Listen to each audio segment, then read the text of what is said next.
les montres Patek, Prada et les guitares Versace. Sarkostan News, le journal du Sarkostan.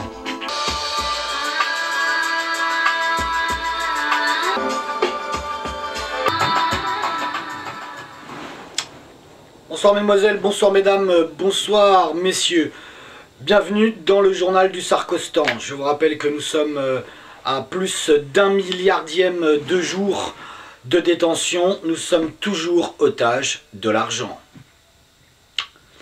Aujourd'hui dans l'actualité, bien sûr, à la veille de la cérémonie d'ouverture des JO de Pékin, cette nouvelle, très nouvelle information qui vient de tomber de la part du service de presse du tsar Nicolas III, qui vient donc une fois de plus d'être au top, que dis-je, de la rupture, puisqu'il est le seul pays au monde à interdire la manifestation demain devant l'ambassade de Chine. Même la belle Angela Merkel, Angela, ich liebe dich, la même donc Angela Merkel a autorisé cette manifestation devant l'ambassade de Chine à Berlin.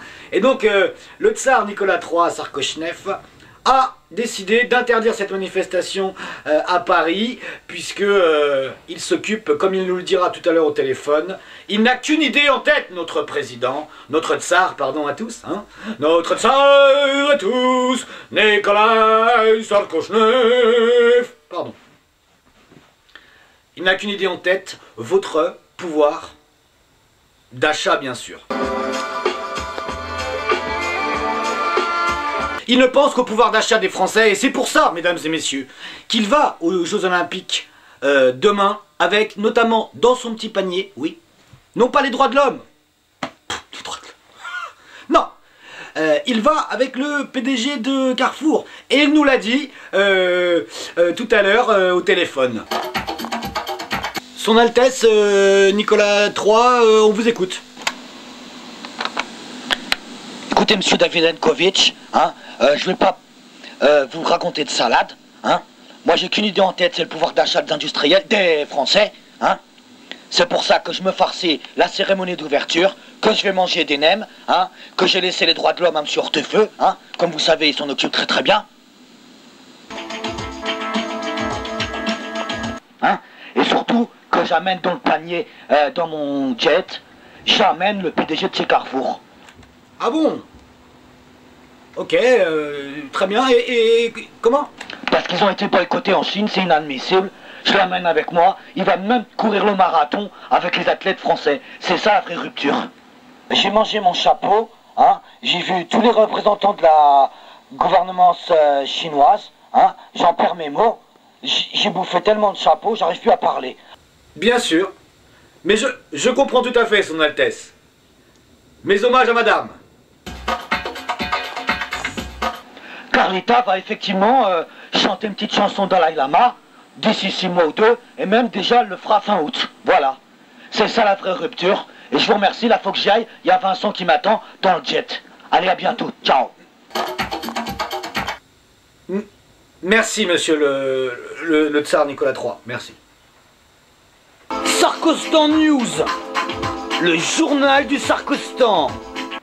Alors, dans le reste de l'actualité, par contre, une nouvelle petite fuite sans incidence, hein, au Tricastin, vous savez, cette centrale électrique grâce à laquelle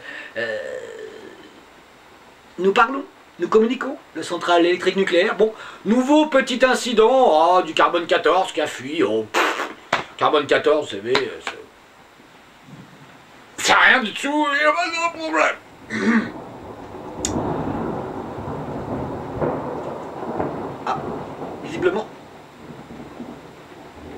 Visiblement, c'est les bombardements donc de la propagande qui commencent, peut-être. Hein. Enfin, dans le reste de l'actualité, je vous rappelle au niveau social, cette surprenante manifestation des jeunes enfants, petits-enfants, qui manifestent contre le travail des seniors. Vous savez, cette initiative de notre tsar Nicolas III, pour que vous gagniez plus d'argent, bande d'imbéciles. Voilà.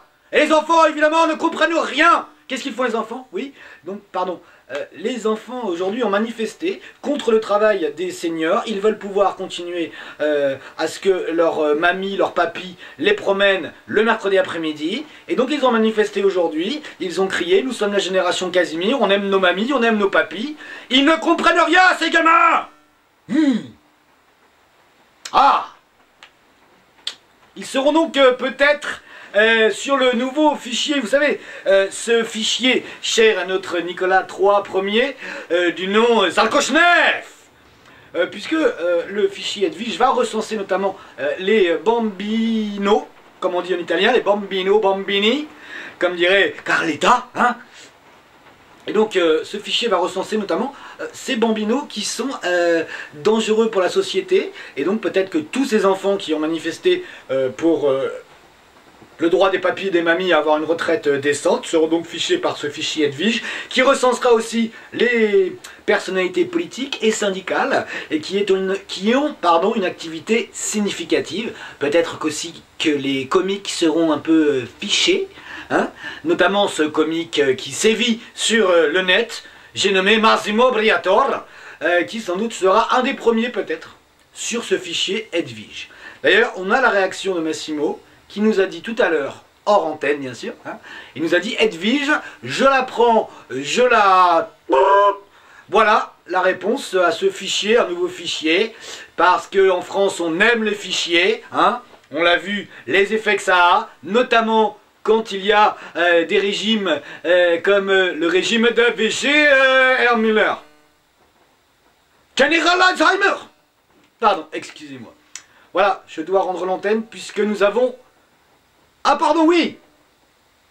Nous avons, je crois, notre envoyé spécial à Pékin. Nikolai Davidenkovitch, on vous écoute.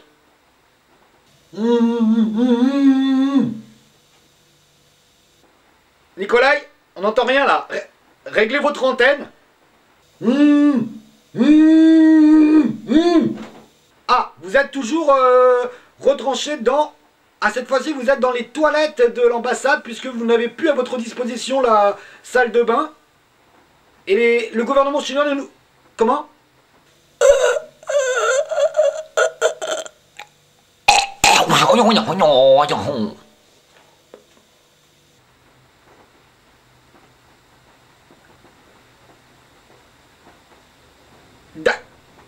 D'accord. On vous entend pas bien là, hein? Voilà donc un récit surprenant de notre envoyé spécial à Pékin. Voilà, c'est tout pour ce soir. C'était donc Sarkostan News du 7 août 2008. À demain donc pour la cérémonie d'ouverture des Jeux du business olympique mondial de la mondialisation. Voilà, allez, à bientôt, pardon, si on ne m'a pas licencié pour faute professionnelle. Car ça se passe comme ça au Sarkostan. Bonsoir madame, bonsoir mademoiselle, bonsoir messieurs. Sarkostan News, le journal du Sarkostan.